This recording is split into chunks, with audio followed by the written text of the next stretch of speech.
nesse momento possamos nos sentir com o apoio espiritual da equipe benfeitora desta casa. Que Deus, nosso Pai misericordioso, nos envolva com amor e que Jesus, nosso Mestre amado, derrame sobre nós as luzes benditas. Eu agradeço desde já a oportunidade do trabalho, pela confiança que a casa deposita e a presença de todos também. O tema de hoje é piedade filial, que nos foi solicitado pela casa. Então desenvolvemos um diálogo franco, aberto, embasado no Evangelho segundo o Espiritismo, no seu capítulo 14, onde tem toda uma parábola onde Jesus comenta sobre o amor dos pais, sobre como deve ser o nosso comportamento, como devemos nos agir diante da nossa família como um todo. E sempre é importante a gente lembrar que não é por acaso que um ser se une a outro na trajetória terrena. Como a gente sabe, e às vezes a gente não lembra, existe uma programação espiritual.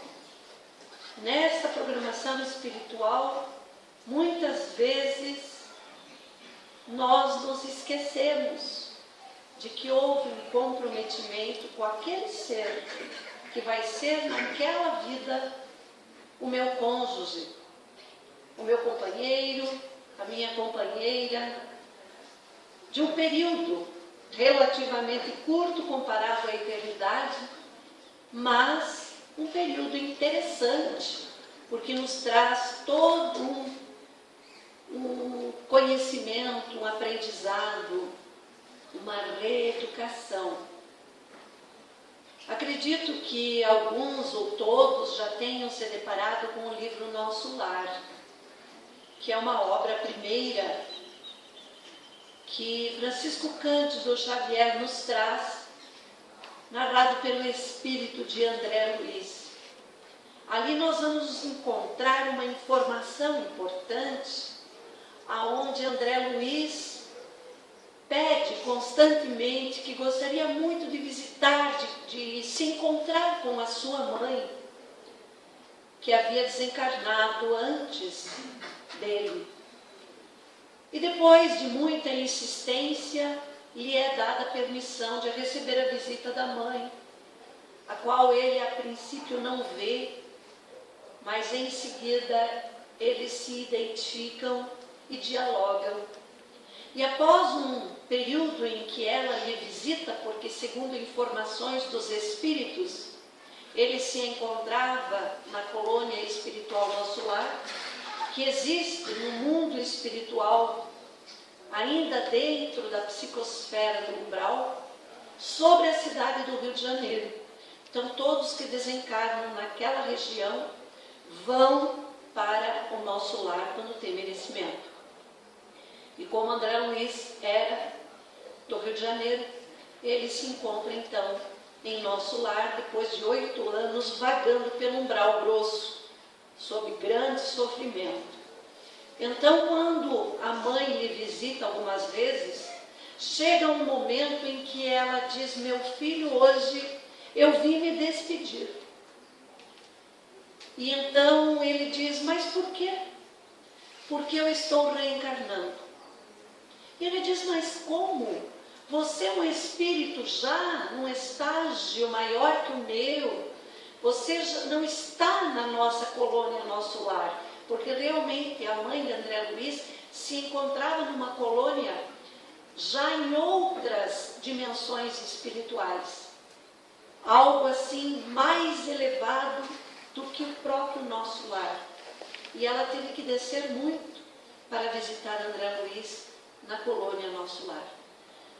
E ela diz: eu vou porque eu preciso ajudar o seu pai, que se encontra nas zonas umbralinas. Seu pai sofre muito. E então eu vou para me encontrar com ele e ajudá-lo. E André questiona: mas você não vai se casar com ele novamente? Vou, meu filho. Vou me casar com ele, sim. Esta é a nossa programação para esta futura reencarnação. Mas como minha mãe, meu pai foi tão displicente, não, mas eu devo ajudá-lo. E vou fazer mais. Vou receber no lar 2 filhas que precisam muito de expurgo na carne. E essas 2 filhas que nós vamos receber, eu e seu pai, foram 2 moças desviadas da conduta moral pelo seu pai. Tinham se tornado amantes do pai de André Luiz na encarnação anterior.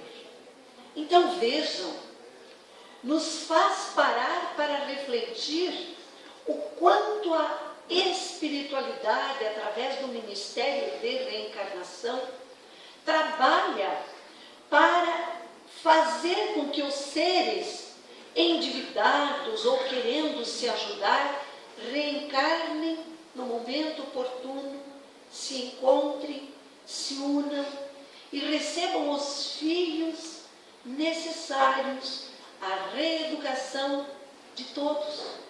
Não só daquelas 2 almas transviadas, mas também do pai que havia levado essas moças a se desviar do bom caminho. E aquela mãe abnegada, espírito já mais evoluído, acaba se doando com a missão de recebê-los, tudo dentro de uma programação. Então não é por acaso, meus queridos, que pai e mãe se unem, e nem é por acaso que recebem aqueles filhos no lar. Filhos difíceis, companheiros, companheiras difíceis, com condutas às vezes não muito coerentes, condutas equivocadas, mas cada um no seu momento de evolução, cada um despertando em si o potencial que trouxe de outras vidas. Então a reencarnação é o momento em que os seres se reencontram para os reajustes, para a reeducação, para a disciplina, para poderem assim caminhar rumo à angelitude, que é o nosso destino maior. E às vezes os filhos ingratos dizem: eu não pedi para nascer. Pediu sim. E muitas vezes entrou na fila 10 vezes. Porque a gente deve analisar o seguinte aspecto. São questionamentos que todos nós temos que nos fazer, meus irmãos. Por que é que eu saio lá do interior do Paraná, outra pessoa muitas vezes lá do sertão nordestino, e vem se encontrar em Penha, no Rio Grande do Sul, em Tijucas, ou quem sabe em qualquer outra cidade? Por quê? Foi por acaso que eu conheci alguém para me unir e constituir uma família? Alguém que saiu de outros rincões? Ou eu tenha saído de outros rincões e tenha me encontrado pela vida com este outro ser, por acaso? Não. É a lei da atração funcionando, aonde ambos, tendo nascidos um em cada extremo, mas a lei da atração funciona perfeita, porque é uma lei divina, e faz com que ambos se atraiam e se encontrem exatamente no momento certo. E aí nós olhamos um para o outro, e a lei da atração funciona exatamente como nos minerais, quando estagiamos lá. Herança, atavismo que trouxemos do período em que estagiamos no mineral, a lei da atração, o magnetismo. Olhamos para aquele ser e sentimos uma atração muito grande dentro de nós. E então a gente começa a se conhecer, conversa, dialoga, e cada vez que rela a mão ou o braço no outro, percorre um frio pela espinha. Não é assim que acontece? Isto é a lei que funciona novamente num segundo estágio, a sensação que nós adquirimos enquanto estagiávamos no reino vegetal, porque é lá que se desenvolve a sensação.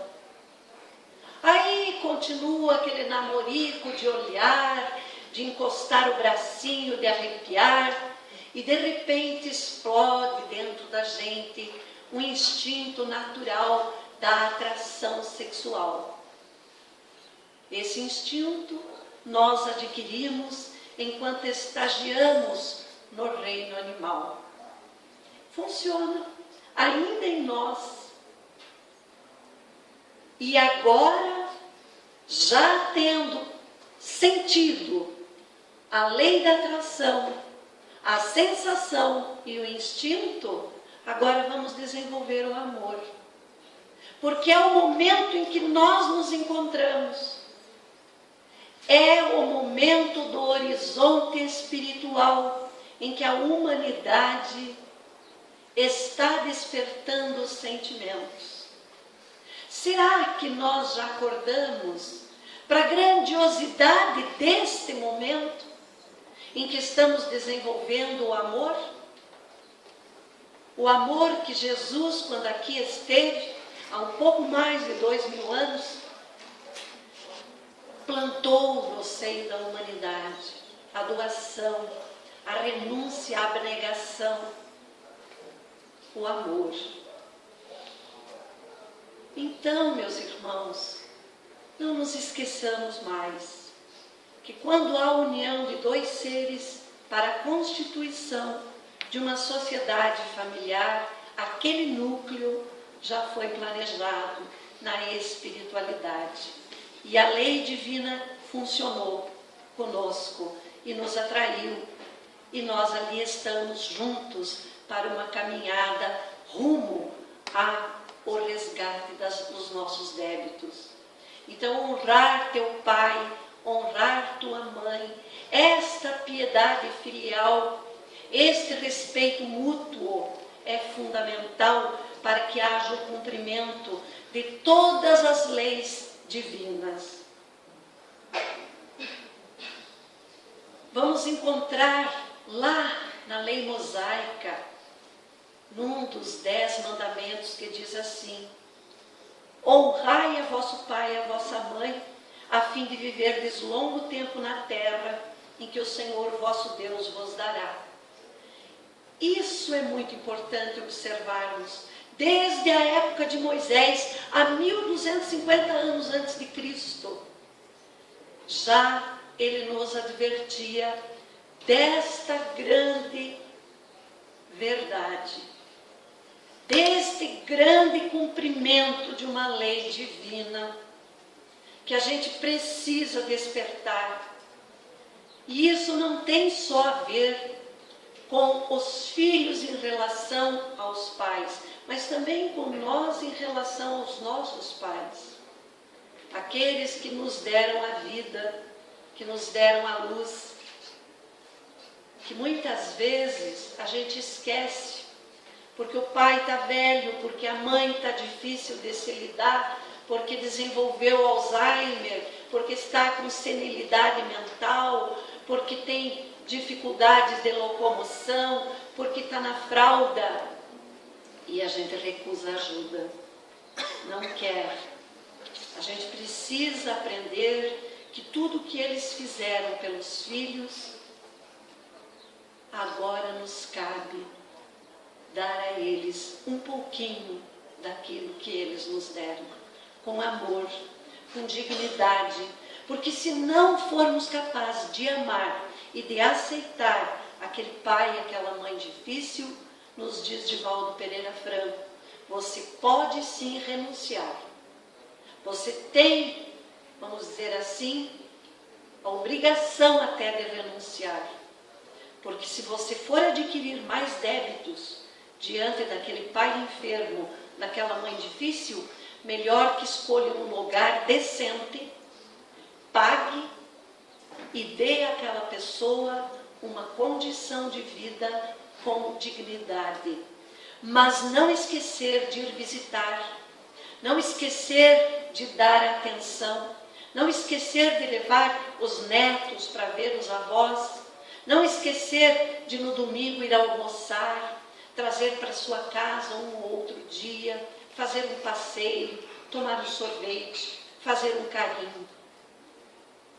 Esse é o nosso dever, é o mínimo que podemos fazer se quisermos utilizar o livre-arbítrio de não acolhê-los em nossa própria casa. Isso é uma recomendação, torno a dizer, do próprio Divaldo Pereira Franco, orientado pela Joana de Ângeles, sua mentora. Porque se formos para adquirir mais débitos, é melhor que renunciemos àquele expurgo daquele momento. Mas o amor, a dignidade, o carinho e a atenção é obrigação de todo filho, de toda filha. Então, o mandamento, honrai vosso pai e vossa mãe, é um corolário da lei de caridade e do amor ao próximo. É o mínimo que podemos fazer. Se nós não tivermos compreendido esta lei que Jesus tanto nos chamou a atenção, amor ao próximo. Ele não disse que todas as leis mosaicas, os 10 mandamentos, o decálogo, se resumiam em 2 leis. Amarás o Senhor teu Deus de todo o teu espírito, de toda a tua alma, e ao próximo como a si mesmo. São 3 atitudes. Amar a Deus sobre tudo e todos, e ao próximo como eu me amo. Mas eu preciso me amar. Porque se eu não me amo, meus irmãos, eu sou incapaz de amar o outro. Se eu não me amo, eu não amo meu pai e minha mãe. E infelizmente, nós vivemos um momento muito difícil. A humanidade mergulhou num consumismo desenfreado, eu diria até selvagem, de tal forma que tudo para nós é descartável hoje. Se não vejamos, ao cônjuge difícil, eu separo. Está tão fácil hoje a separação, basta ir a um cartório, já não preciso mais de um advogado constituído, já não preciso mais de aquelas sessões diante de um juiz no fórum. Se eu não tenho filhos de menor, se eu não tenho bens, eu vou ao cartório e oficializo a minha separação. Fácil, fácil. É descartável o cônjuge. Se eu não quero um filho indesejado, que me veio num momento inoportuno para mim, eu simplesmente aborto. Quantas mulheres hoje religiosas, pessoas cristãs, que levantam a bandeira do aborto, sem sequer refletir sobre aquele ser indefeso que carrega no ventre. Um espírito que, quem sabe, há séculos aguarda o momento do reencontro e da reeducação. Mas é descartável. Eu estou diante de um momento único na minha vida profissional, um filho agora é inoportuno. Ah, não, eu vou estragar o meu corpo diante da ditadura da beleza? Ah, não, agora eu preciso primeiro criar um patrimônio para ter um filho. Então a gente está sempre achando uma desculpa válida para a gente descartar aquele ser. Um pai difícil, eu boto no asilo. Uma mãe problemática, eu deixo aos cuidados de pessoas desconhecidas. Eu vou fazer uma provocação. Eu acho que todos nós aqui temos um animalzinho de estimação em casa. Não temos? Nós teríamos coragem de deixar o nosso animalzinho de estimação na casa de outra pessoa enquanto viajamos? Quantos de nós nem viajam porque tem um bichinho de estimação?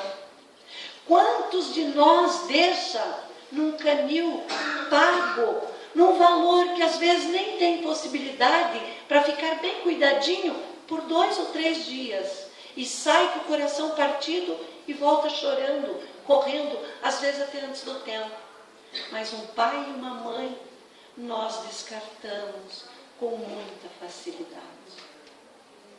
Não nos preocupamos se aquela anciã de cabelos brancos, trêmula, de voz já rouca, as pernas já não ajudam mais, se ela está precisando de uma palavra amiga, de um abraço fraterno, se ela não quer pintar sua unha, uma vaidade que toda mulher tem, se ela não quer cortar os cabelinhos num salão, a gente não tem tempo para isso, infelizmente. E isso marca em nós uma responsabilidade que se perpetua pelas nossas próximas reencarnações, porque teremos que aprender a amar. É a lei do amor que prevalece. É os sentimentos que devem despertar em nós neste momento em que nos encontramos. É a oportunidade que Deus nos concede para aprender a amar, coisa que nós não aprendemos ainda. Porque às vezes 2 seres que se amam loucamente, após a separação, se odeiam de morte. Era amor? Não. Podia ser paixão, desejo, posse, egoísmo, orgulho, vaidade, menos amor. Porque se fosse amor, tudo seria diferente. O termo honrai encerra um dever a mais para com nossos pais, o da piedade filial. Ser piedoso é ter compaixão. E ter compaixão, meus irmãos, é algo que está intrínseco às leis divinas. E aonde estão as leis divinas? Segundo os Espíritos respondem ao Sr. Allan Kardec, no Livro dos Espíritos, as leis divinas estão na consciência do homem. E se estão na consciência do homem, toda vez que erramos, a consciência nos acusa. Nos acusa e marca o nosso perispírito. Marcando o nosso perispírito, nós teremos que expurgar aquela marca que ali ficou, por mais indelével que ela seja. Chico Xavier conta uma história muito interessante. Havia um cidadão de meia idade que morava com a mãe, já idosa, portadora de algumas necessidades e alguns cuidados especiais. E ele, um período, se comportou muito bem diante das dificuldades da mãe.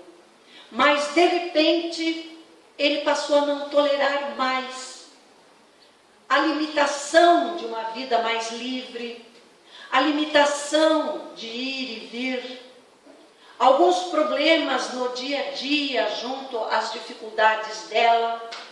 E então, cada vez em que ela exigia um cuidado maior, ele, envolvido por alguma influenciação inferior, dados seus pensamentos negativos, porque nenhum obsessor se aproxima de nós se nós não fazemos a sintonia, se não entramos na sintonia dele. Então ele passou a desferir aquela mãe alguns tapas.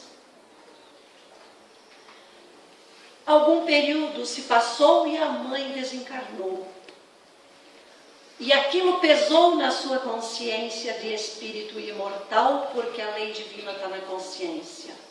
E ele passou a desenvolver uma atrofia do braço que ele utilizava para esbofetear a mãe. E essa atrofia fez com que ele fizesse seu braço secar totalmente e desencarnou num processo totalmente de imobilidade do seu membro superior. Chegando no mundo espiritual, não estava no seu processo kármico reencarnar com o braço amputado, mas lá o seu perispírito chegou sem o braço. No corpo físico ele atrofiou, mas no perispírito ele amputou o braço. E não estava no seu processo kármico reencarnar sem o braço. Deu trabalho para a espiritualidade, porque a espiritualidade o levou para uma zona de retificação, que nas obras do André Luiz ele relata com muita propriedade o que são essas zonas de retificação. E lá ele se submeteu a um tratamento longo e contínuo para restabelecer no seu perispírito aquele braço que a sua consciência, por remorso, havia amputado. Então vejam como é que se processa em nós o resultado das nossas atitudes. Temos o livre-arbítrio, meus irmãos, e Deus respeita o nosso livre-arbítrio em todas as circunstâncias. Nem Ele, Deus, interfere no nosso livre-arbítrio. Mas somos responsáveis por tudo aquilo que o nosso livre-arbítrio fez. E teremos a responsabilidade de colher de acordo com a semeadura. Porque a semeadura é livre, mas a colheita é irrevogável. É factível. Pensemos muito se queremos nos libertar desse processo agora, ou se queremos adentrar aos portais do mundo espiritual endividados, cheios de débitos, que possamos aí até atrasar a nossa evolução espiritual. Quis Deus mostrar, meus irmãos, por essa forma, que ao amor se deve juntar ao respeito, as atenções, a submissão e a condescendência, o que envolve a obrigação de cumprir-se para com eles de modo ainda mais rigoroso. Esse dever se estende naturalmente às pessoas que também fazem parte de ser pai ou mãe em algum momento, ou seja, aquele pai e aquela mãe que aceitou um filho do coração, que trouxe para o seu regaço um filho que não lhe é biológico. Então esse dever, meus irmãos, ele é muito forte dentro de nós e gera em nós um profundo devotamento. E pode ter certeza que nós, pelo remorso, nos puniremos rigorosamente a toda violação deste mandamento divino. Honrar o pai e a mãe não consiste apenas em respeitá-los, é também assisti-los na necessidade, é proporcionar-lhes o repouso na velhice, é cercá-los de cuidados, o mínimo, porque eles fizeram isso com muito amor enquanto éramos pequeninos, enquanto éramos infantis, enquanto éramos adolescentes. E muitas vezes, até depois de adultos, ainda permanecemos ali junto ao pai e à mãe, buscando o conforto da estabilidade, uma casa que nos proporcionasse uma roupa lavada, uma comida quentinha, uma cama fresquinha e sempre limpa para dormir. Será que a gente faz isso para o pai e para a mãe? Será que a gente dá a eles os lugares mais ínfimos da nossa casa? Às vezes lá fora, na edícula.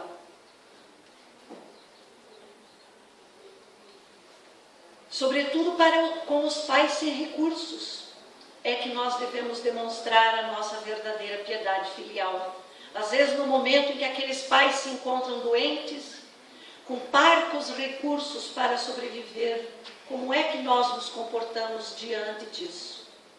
aquele pai, aquela mãe que luta com dificuldade e que o filho nem visita porque não quer saber da dificuldade do pai.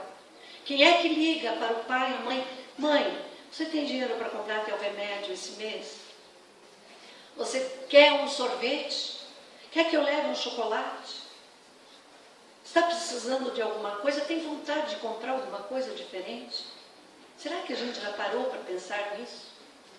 Porque não é porque estão velhos que eles não têm vontade de tomar um sorvete, de comer um doce, de comprar um sapatinho novo, de ir num salão, ou ter uma blusinha bonita, diferente. Então, será então aos pais velhos e fracos que cabe servir a filhos jovens e fortes? Eu digo aos senhores, meus queridos, eu conheço muita gente que depois de se unir a outro ser, gerar filhos, levou a mãe para o próprio lar para servir de empregada. Cozinhar, lavar, passar, ser babá dos filhos. E de repente, quando aquela mãe está doente, não serve mais. Eu acredito que todos aqui sabem de um caso assim na vida. Olha a responsabilidade diante das leis divinas que a gente assume, diante de um comportamento equivocado como esse. Ter-lhes-á, diz o Evangelho, a mãe, vendido leite, quando os amamentava, contou porventura as suas vigílias, as noites que passou em claro, quando estavam doentes, os passos que deram para lhes obter aquilo que eles necessitavam. Quantas vezes nossa mãe lavou roupa para fora, passou roupa para fora, trabalhou de diarista em casas alheias para nos dar o mínimo. E a gente diz, nunca me deu educação. Um dia desses já conhecia, ouvi de uma amiga espírita, que me disse assim, já está com seus 60 anos, eu infelizmente não pude estudar, porque meu pai nunca me proporcionou estudo. E eu já conheci um pouquinho da vida dela. Olhei para ela e disse, me diz uma coisa, com quantos anos você saiu de casa? Eu sabia, só queria provocar ela. Com 13. Eu falei, foi teu pai que é culpado por você não ter estudado? Quer dizer, arrasta isso há quase 50 anos, acusando o pai por não ter estudado. Quando ela, com 13, já havia abandonado os pais. Então, a responsabilidade é de cada um. Se eu, com 13 anos, estou madura para tomar uma atitude de ter uma vida independente, eu tenho que ser madura para me sustentar e para pagar um estudo que eu acho que seja necessário. Não é mais dever do meu pai e da minha mãe. Então, os filhos não devem cobrar dos pais. Eu sei que tem muitos de nós que dizem, minha mãe foi muito braba, meu pai foi muito carrasco, meu pai fazia isso, minha mãe fazia aquilo. Queridos, era o momento deles. Eles davam aquilo que eles tinham recebido. Como é que nós podemos cobrar dos nossos pais uma coisa que eles nunca receberam? Agora, se nós já temos consciência hoje de que aquilo não era uma coisa boa, por que eu faço esse processo, essa catarse toda, de criar todo um processo de endividamento, cobrando do meu pai e da minha mãe aquilo que eles não podiam ter me dado? Só que aí, em seguida, se nós respondermos para nós mesmos, nós vamos ter a seguinte resposta. Mesmo com toda a disciplina severa da minha mãe, mesmo com toda a problemática do comportamento do meu pai, que agia com muita severidade, nós somos cidadãos de bem. nenhum de nós se desviou. Foi para a delinquência, foi para a criminalidade, ou hoje não tem com o que sobreviver. Então, bem ou mal, eles foram capazes de nos dar o mínimo que eles podiam dar. E se mesmo assim não nos deram o mínimo, nos deram a vida. Nos deram a oportunidade da reencarnação. E isso é muito sério. Porque quantos e quantos espíritos aguardam na fila de espera? Porque o pai e a mãe devem aceitar receber aquele filho. E se eles nos deram a oportunidade da reencarnação, eles já merecem todo o nosso respeito e todo o nosso amor. Tem uma das obras do André Luiz, aonde é relatado a reencarnação do Segismundo. Acredito que vocês conhecem muito bem. Houve todo um aparato espiritual para fazer um encontro do pai e do Segismundo filho, para que houvesse a oportunidade daquela reencarnação. Por quê? Porque Segismundo havia assassinado Adelino numa encarnação passada, por causa da Raquel. Mãe agora, esposa. Adelino, sabendo que Segismundo estava para retornar, ele, com as suas idioplastias e com as energias deletérias que ele criava,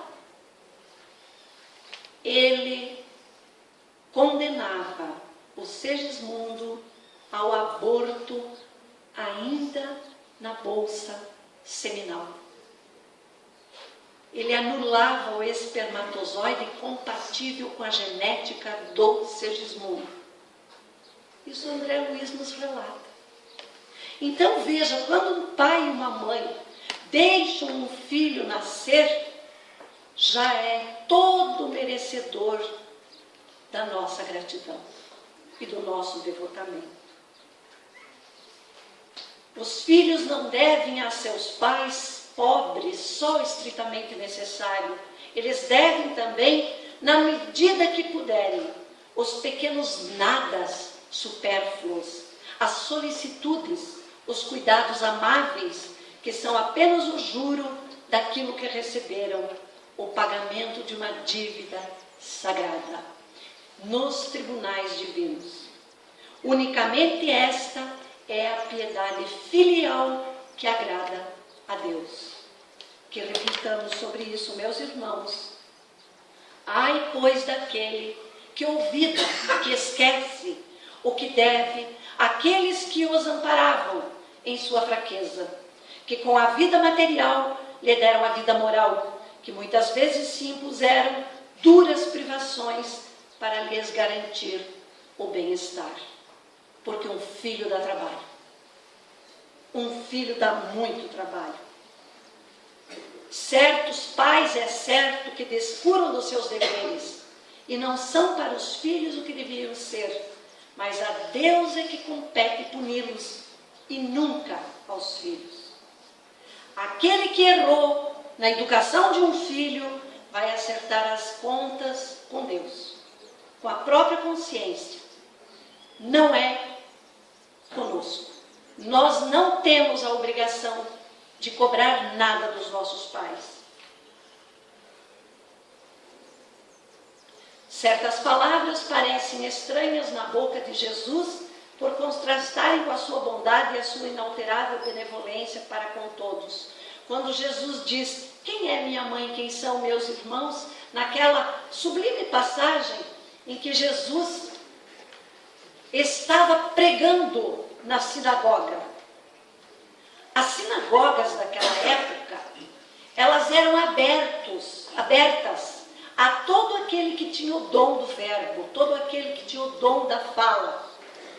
Qualquer um que conhecesse as Escrituras poderia pregar no púlpito das sinagogas. Por isso que Jesus sem ter instituído nenhuma religião, ele pregava nas sinagogas. Mas Maria e seus irmãos, vejam que Maria não foi sozinha, ela foi com os irmãos de Jesus. Então, eles foram até a sinagoga com o intuito de tirar Jesus de lá, porque eles diziam que Jesus havia perdido seu espírito ou estava sob processo obsessivo. Isso está no Evangelho. Isso não é invenção nossa. Quem quiser, vai lá, leia, vocês vão encontrar exatamente essas palavras. Maria e seus irmãos achavam que Jesus tinha perdido seu espírito. Estava sob processo obsessivo. E se ele estava sob processo obsessivo, ele precisava ser resgatado por eles, pela família.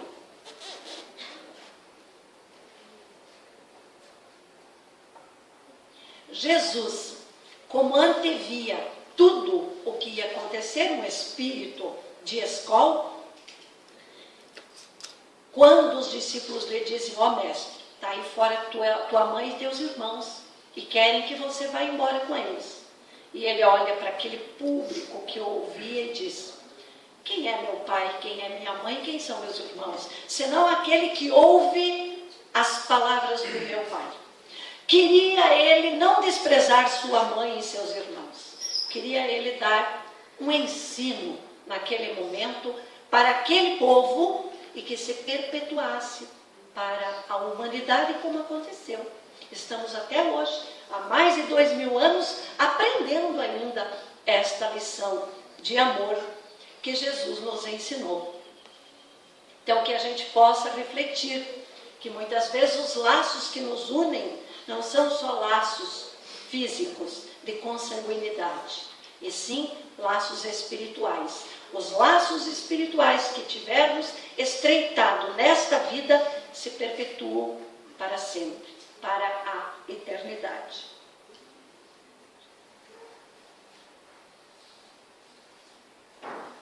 Então, os laços de sangue nem sempre criam forçosamente os liames entre os espíritos. O corpo procede do corpo, mas o espírito não procede do espírito, porquanto o espírito já existia antes da formação do corpo. E isso está no capítulo 4 do Evangelho segundo o Espiritismo, naquela parábola onde Jesus conversa com Nicodemos, onde ele fala claramente para Nicodemos, se o homem não nascer do corpo e do espírito, ele não entrará no reino dos céus. Ele deixou clara a reencarnação aí. O diálogo com Nicodemos se eternizou. Então, aqueles que encarnam numa família, como parentes, sempre são espíritos simpáticos.